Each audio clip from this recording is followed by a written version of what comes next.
Well, you might be wondering why, when we're going to be talking about the resurrection of Jesus this morning, that we're beginning with an introduction that features the final, the next to final, there's an epilogue scene outside of the story, scene of the Princess Bride. One reason is, of course, it's one of my favorite movies, so that's why I picked it. But it came to my mind this week when I was thinking about things that are the biggest and the best and the most amazing, right? If you think, this is the most amazing thing ever, that's the kind of thing that my daughter says about on a weekly basis. That was the best ever, right? When you're a child, everything is the best ever.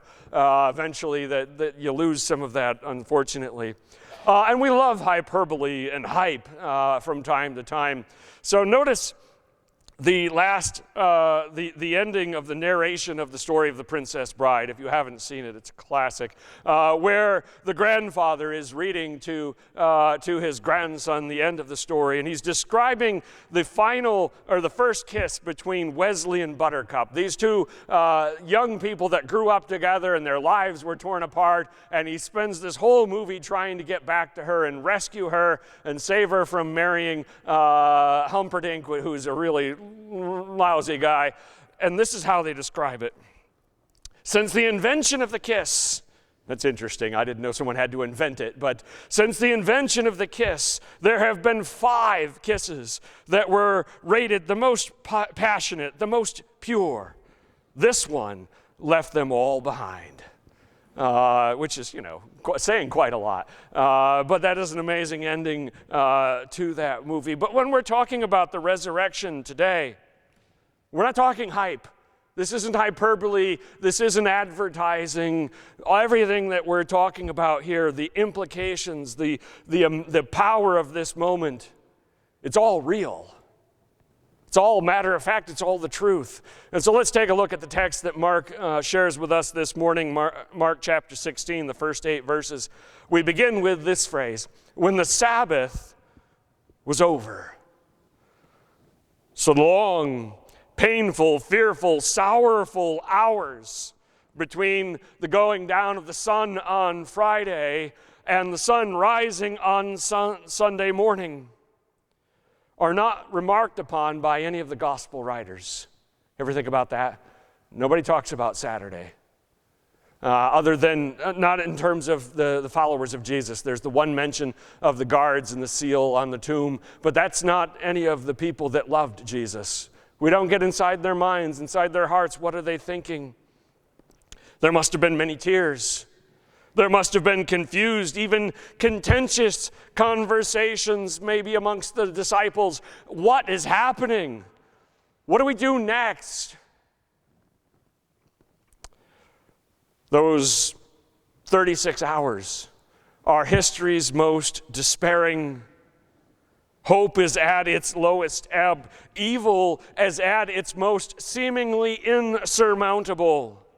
No one living through it knows that Sunday morning is going to change everything. Mary Magdalene, Mary the mother of James, and Salome bought spices so they might go to anoint Jesus' body.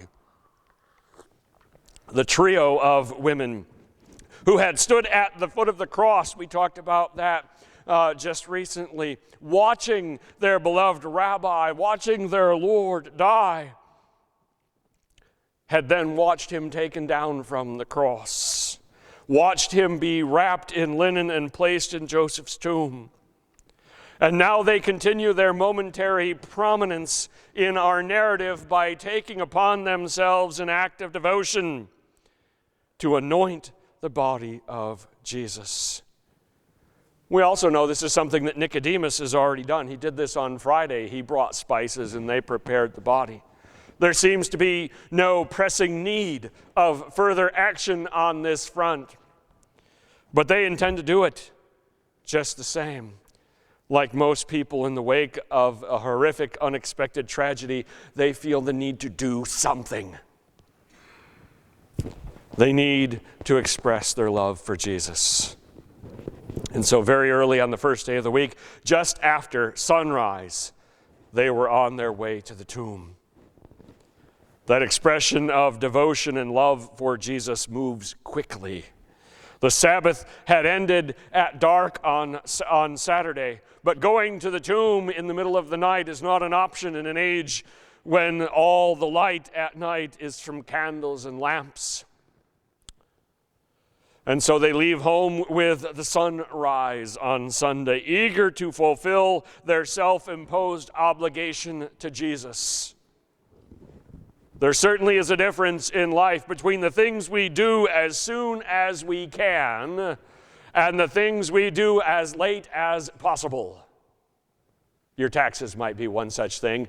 Wait until the very last day. Term papers that back in the day, some people waited until the night before they were due. That sort of thing. Versus the stuff you do as soon as you can. They did this as soon as they could. And they asked each other, who will roll the stone away from the entrance of the tomb? These three women are so eager to do this for Jesus that they didn't think about what would happen when they got there. The two Marys had watched them roll the heavy stone in front of the entrance, but they didn't consider how they would gain access to the tomb until they were already walking to it.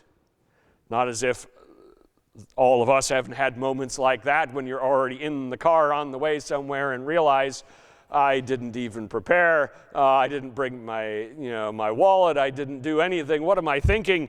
And of course, their minds and hearts are extremely preoccupied right now. Who can blame them after what they've been through for a little bit of forgetfulness? But when they looked up, they saw the stone, which was very large, had been rolled away. Well, that's one problem solved, but a whole host of questions are going to be popping into each woman's mind. Who moved the stone? When did they move the stone? And why? Mark doesn't mention the seal placed on the tomb. He doesn't mention the guards. Those things happened on Saturday at the request of the chief priests. And of course, both the seal and the guards are a moot point now because neither of them were able to keep that stone from being moved.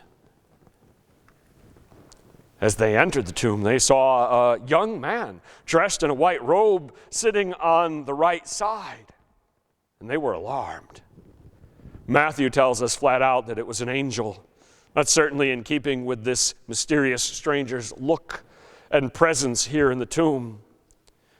By the way, who sits in an empty tomb on a Sunday morning, right? You come to a tomb which is empty, but there's a person sitting there. That's a little unusual, right? This is not where you normally hang out on an easy Sunday morning. This person who occupied the tomb, the person who occupied the tomb from Friday evening until Sunday morning had no intention of staying inside any longer than was necessary. God then, knowing that the women were on their way, left a messenger behind to explain the situation to them. And let's face it, an explanation is definitely needed. This was not what they expected to find. The angel says to them, "Don't be alarmed," he said. "You're looking for Jesus the Nazarene, who was crucified. He has risen. He is not here. See the place where they laid him." Our years today, this is 2022, are numbered, albeit slightly off as it turns out, after the year of Jesus' birth, right? The incarnation is indeed a momentous enough moment in history to say that all history should be shorted into the things that happened before the birth of Christ and the things that happened after the birth of Christ. But actually, the resurrection would have been a much better choice. When life returned to Jesus' mortal body, it fulfilled a millennia-old promise to Abraham. And it ushered in an age that will last until Christ himself returns to write the final chapter of history. This is indeed the turning point of all of history this morning. The resurrection of Jesus fatally weakened the two greatest foes of humanity. And of course, if we put a poll out and said, what are the two greatest foes of humanity? All sorts of answers would be given, especially if we didn't make it multiple choice and let it be fill in the blank. But the true greatest, most persistent, most difficult foes of the human race are sin and death.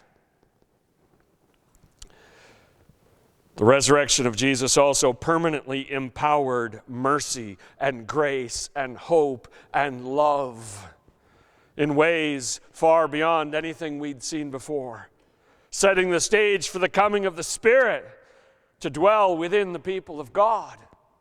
The resurrection changed once and for all the most important things about life itself.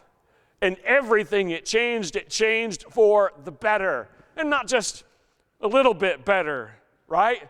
Like the new and improved whatever that they keep advertising you see on the shelf, and you wonder to yourself, did they actually change, right? The packaging says new and improved, but I'm not so sure. Or like the incremental change in our automobiles over the years, right? A new feature, a new ability, better gas mileage, a touch screen that tells you what's going on. These are all better improvements. But they're still just a car, right? It's not yet driving itself for you, not for most of us. The resurrection didn't make things a little bit better.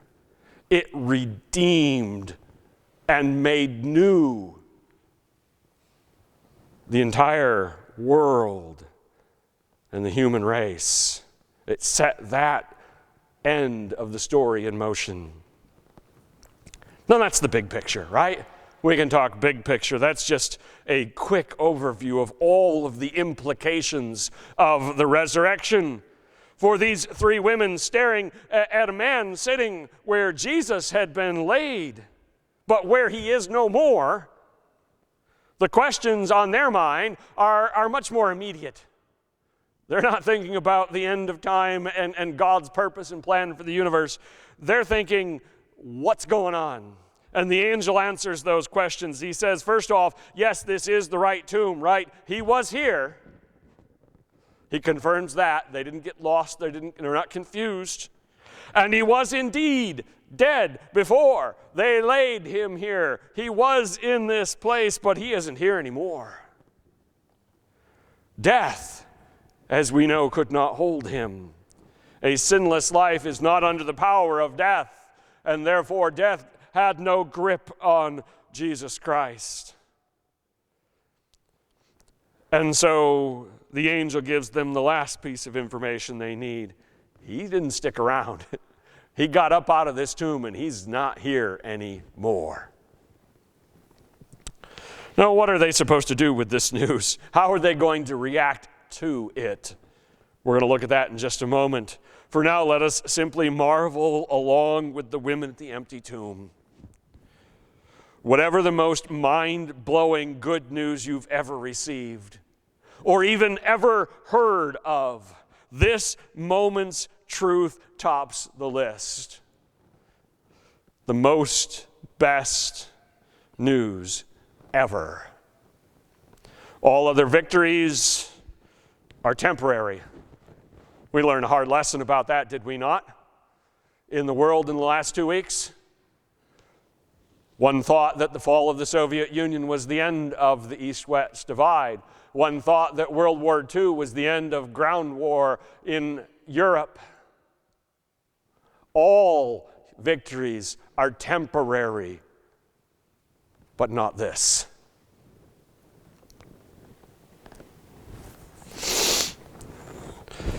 All joys are limited. Our song this morning, the Because He Lived, talked about the joy of holding a newborn babe. Time flies. It's been almost 7 years since I first held Clara. And that is indescribable joy. Nothing else in my life has ever felt like that. But it is limited. because we always know that the future is uncertain for that child. We always have our own fears and worries and concerns about what will happen down the road. This joy is not limited. This is the pinnacle of God's awesome power and God's astounding love. And this moment will ripple through time and echo through eternity.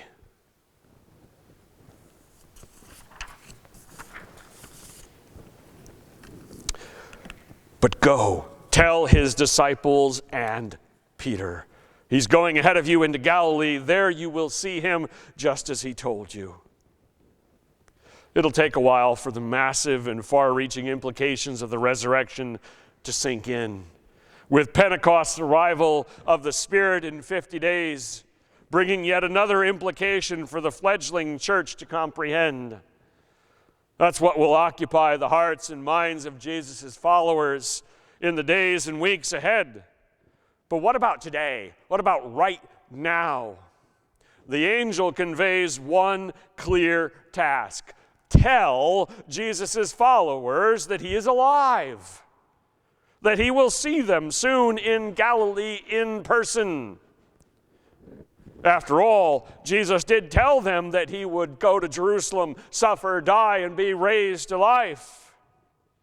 Now that makes a lot more sense, now that it's happened. For now, then, the task is simply to share the good news, to be the bringers of glad tidings, and who doesn't like to do that? To be the light in the darkness, to be the hope to the despairing. That is a task of great honor. It's a task of great privilege, a task that God entrusted to these faithful women on Easter morning. Notice that Peter, who we last saw in Mark's story, weeping bitterly after he had betrayed and disowned Jesus, that was only 3 days ago. He was singled out. He too must be told the good news. Jesus will soon restore Peter personally. That itself is an amazing passage of Scripture. But it is encouraging for us to see that God's desire to comfort Peter, even before Jesus will speak to him in a few short days. God desires to offer to Peter some encouragement now. Just as in the parable of the prodigal son, when the father sees his son coming and runs to get him and embrace him, he does not sit and wait. God is eager to restore those who have gone astray, and he reaches out to Peter even on resurrection morning. Trembling and bewildered, the women went out and fled from the tomb. They said nothing to anyone because they were afraid. And that's not an unexpected momentary response. Throughout Scripture, the most common response to seeing the spiritual realm, most often when someone sees an angel, is a combination of fear and dumbfoundedness, an inability to process what you see and speak about it rationally. They will recover from this and share the news real soon. Just going to take them a moment to get there. So let us pause and consider the resurrection one more time. As the saying goes, there are only two certain things in life. And I'm sorry to bring it up during this season, but they are, of course, death and taxes. That Jesus rose from the grave in triumph will not exempt you from your taxes. My apologies, you still have to fill them out, and if you owe, you owe. But if you believe in the resurrection of Jesus from the dead, you will be granted your own victory over death. Now, we will still die, believers and unbelievers alike, but death will hold no fear for those who believe. Sorrow? Yeah, We still feel the pain of losing those we love, even if we know in our hearts and minds that it's but for a little while. It still hurts. But fear is gone. What lies beyond the grave for us is now as certain as it is glorious. Like Jesus, we will be raised to new life. And like Jesus always was and is, our new life will be free. Entirely free from the stain of sin, from the alienation that we endure because of our rebellion against God, and free from the consequences of that sin and rebellion that we've known our whole lives. Some of that joy we can imagine. Much of it remains too amazing for us to process. Easter has made that coming reality a certainty. So what do we take from this? There are obviously a lot of applications for a text like this. Let me just mention 4 briefly. Number 1, the empty tomb cannot be understood without the cross. The despair of the cross evaporates when one looks upon the empty tomb. These 2 events are inextricably linked. They must go together. They only make sense when we know them both. And secondly, the women who stood at the cross were the first to witness God's victory over it. Who better in this moment than them? Thirdly, not only is this victory over sin and death the turning point of history, it is also the foundation upon which the gospel, the church, and our entire Christian worldview is built. Lastly, the task given to the women on Easter morning remains our great imperative too. Tell others the good news that he is risen.